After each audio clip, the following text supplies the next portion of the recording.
Hello, everyone. So, for today's story sharing, I wanted to do something a little bit crazy. This is a story that Hannah has been bugging me for a while to keep writing, and I put it aside temporarily because she's got another story that she wants me to work on that also Jay wants me to work on, and if they both want me to work on it, I might as well do it. But this one I will be getting back to. It's kind of a funny story how this came to be. So, most stories that I came up with, they're usually my own ideas. They're usually things that I create. Monster Club, mostly my idea.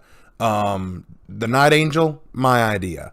The Revenant King, my idea. They are usually ideas that I come up with, or I get inspired by something and end up creating the idea. But this one mostly was Hannah's baby. This was mostly Hannah's doing. The story is called Upon the Stars, and I'll explain why in a minute. Now, if you want to know something about Hannah that most people don't know, she has a thing for fairy tales. She likes stories and games and books and stuff like that where they make obvious references or connections to classic fairy tales. That's why she didn't get so much into RWBY, because even though the characters in RWBY are based on fairy tale characters, they don't tie into the fairy tales very well. Like, the stories of the characters don't necessarily tie in to the fairy tales themselves. So one thing Hannah really wanted to do was to create sort of a science fiction world, a science fiction story, but have the characters and some of the plot points relate to classic fairy tales, because she likes that kind of stuff. And you know what? I like a challenge, so we decided to go with that. And the one that was really sticking out to her, and to me, granted, was the story of Peter Pan and Captain Hook. Now, what I wanted to do is I said, let's switch it up. Instead of telling the story of Peter Pan, let's tell the story of Captain Hook. Let's tell it all from his perspective. And so Hannah was down with that. So we had to think of something, but it couldn't be the same. It can't be just this kid who outwits a captain and the captain loses his hand. We had to keep the formula, though. Somehow the captain loses something important to him. But we also wanted to make it kind of deep, kind of gripping, like something serious. So we came up with the idea.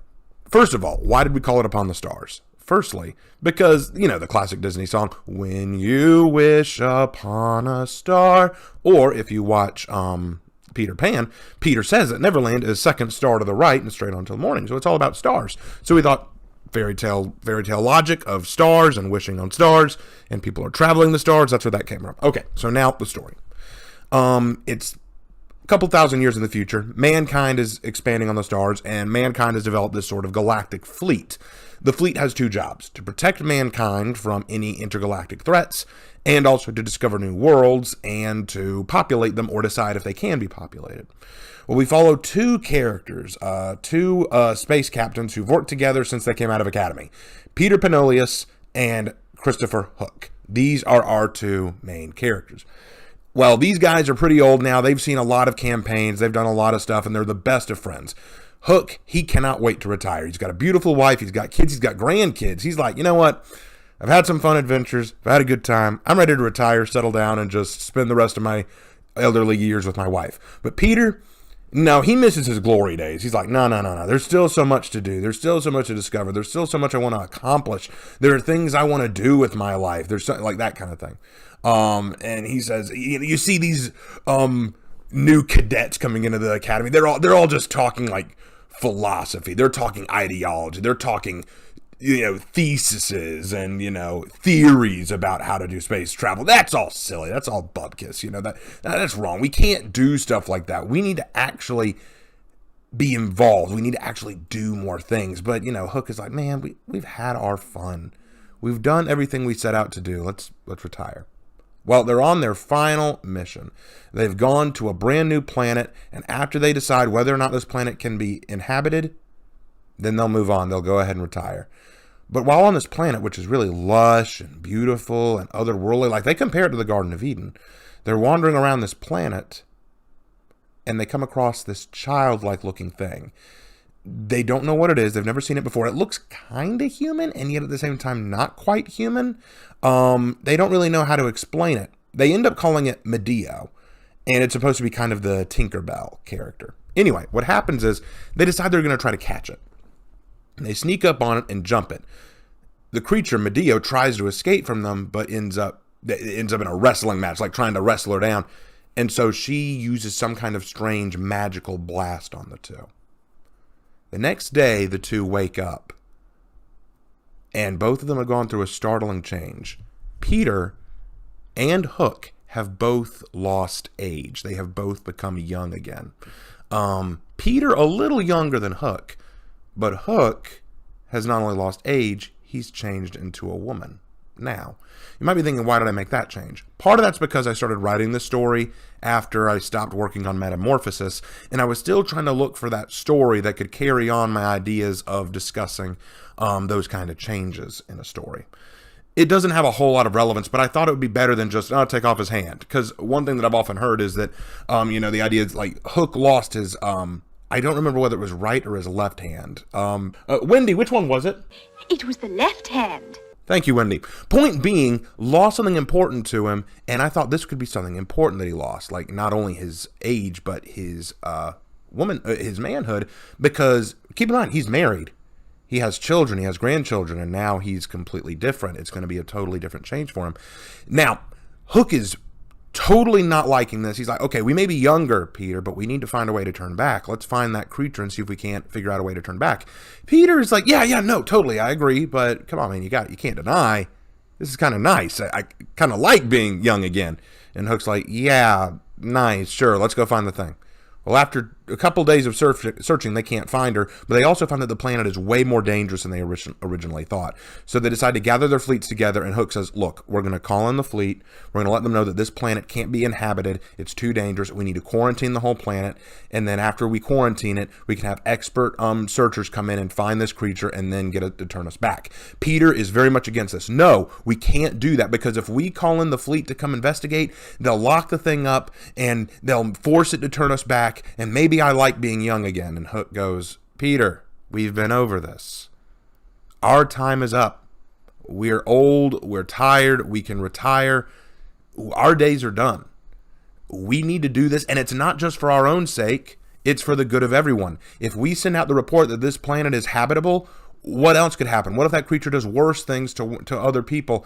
There could be more side effects we don't know about. We can't do that. We need to quarantine the planet and wait for the researchers to come in and hopefully turn back. Peter goes, okay, you know what? You're right. You're right. Fair point. You're right. Let's call on the team. Well, that night, suddenly Hook gets woken up from her sleep to hear that the supplies outside are on fire. Something must have happened. So runs out to try to help stop it, runs out to try to put out the fire. Peter and him are working together to put it out, but they see that the fire's out of control, so Hook gives the order for everyone to get back to the ship and prepare to take off before the oxygen tanks on the ship light up. But right as he's about to return to the ship with them, Peter shoots Hook in the leg. And Peter reveals that he's going to betray Hook. The truth is, he can't let the fleet know about Medio yet. He needs to find her first. He needs to unlock what secret she carries, because to him, this is the ultimate find. A creature that can reverse aging, reverse gender. What else could this creature do? What else is this creature capable of? This never beast, this creature that can do just about anything. What else is she capable of? Hook is like, you're committing treason. We're best friends. We were going to retire together. We were going to be best friends. Like, what the heck are you doing throwing it all away? And Peter goes, you should have listened to me, man. And then he goes, well, now you know what you've done. You've committed treason, right? You've committed treason against the fleet. You've committed betrayal against me. You know that they're going to court-martial you for this. And Peter goes, well, no. See, one of the first things I made sure I burned was the stuff to radio the fleet. And the first thing I'm going to do is radio the fleet that you, being totally undone with how you were changed, being totally shocked, went on a rampage to try to find the creature and ended up burning everything, destroying everything in your mad lust to find the creature. And you ended up turning on everybody. And so I had to fight you off to save the ships. And they will brand you a pirate, a traitor. Whereas I will achieve my new rank of admiral, and I will be allowed to conduct the investigation of the planet my own way. Literally, Peter just basically says, I'm going to betray you. I'm going to become an admiral. I'm going to obtain a brand new rank, whereas you will become nothing more than a pirate, nothing more than an outlaw. You will not be safe anywhere in fleet-controlled space. You will be hunted down. And this is because you didn't listen to me, man. You only have yourself to blame. And Hook just loses it, but can't really do anything about it, so Hook has to flee out into space. The story takes place about 2 years after that happens. Hook is now traveling the galaxy trying to find out what's going on, trying to find a way to turn back. Can't go home because he's a wanted criminal. Wanting to get back at Peter, but not knowing how to approach the new admiral. Wanting to contact his wife, but knowing that it could put her in danger or expose their position. His own crew is upset because they've been branded pirates too because of what Peter did, so they want revenge too. Hook is looking for allies, looking for people to help, and along the way, Hook finds other people who have been affected by Badillo, because it turns out when Peter tried looking for the creature managed to escape the planet. And now it's wandering the galaxy, causing havoc wherever it goes, and Hook is trying to hunt it down to catch it before it causes any more trouble, and to see if it will turn her back. Meanwhile, Peter is doing the same thing, but only for the good of his own desire for immortality. However, there's a secret that Peter's not telling. There's something wrong with him, and he's not telling anyone about it. So apparently there is a side effect, but he hasn't revealed it. And that's something that will be revealed later in the story. So the benefits and fun of this story is I love writing Hook. Hook is a fun character. Not just because it's kind of playing off of Captain Hook, but also because I really like writing this pirate kind of character, this person who's out to, who's not really a pirate, but has to embrace the pirate lifestyle just to get justice done. And honestly, I like writing Peter too. Even though he's the quintessential bad guy and the betrayer, he's not a bad person. He just has his own way of doing things. He's always looked at the world as, you know what, I know what I'm doing. I know how to handle this. Let me handle things my own way. And when he realizes that he's reached old age and he can't go on doing this, it makes him mad. It's like, no, I'm still good. I still have plans. I want to do stuff. And he doesn't like the fact that Hook is just so willing to give up. But then again, Hook, he achieved all the stuff he wanted to, whereas Peter didn't. So there's a bit of animosity there. But Hannah and I had a lot of fun designing this, and Hannah really loved designing the two characters. I know that she did. She talked a lot about how she designed them and her ideas about what she wanted to do and how she wanted to push the story forward. I'm hoping that she'll do more art for the story in the future, because I find that it's easier for me to do stories and chapters when there's some kind of visual reference for me, but she hasn't drawn anything for the story in a while. So Hannah, if you're watching, hint, hint.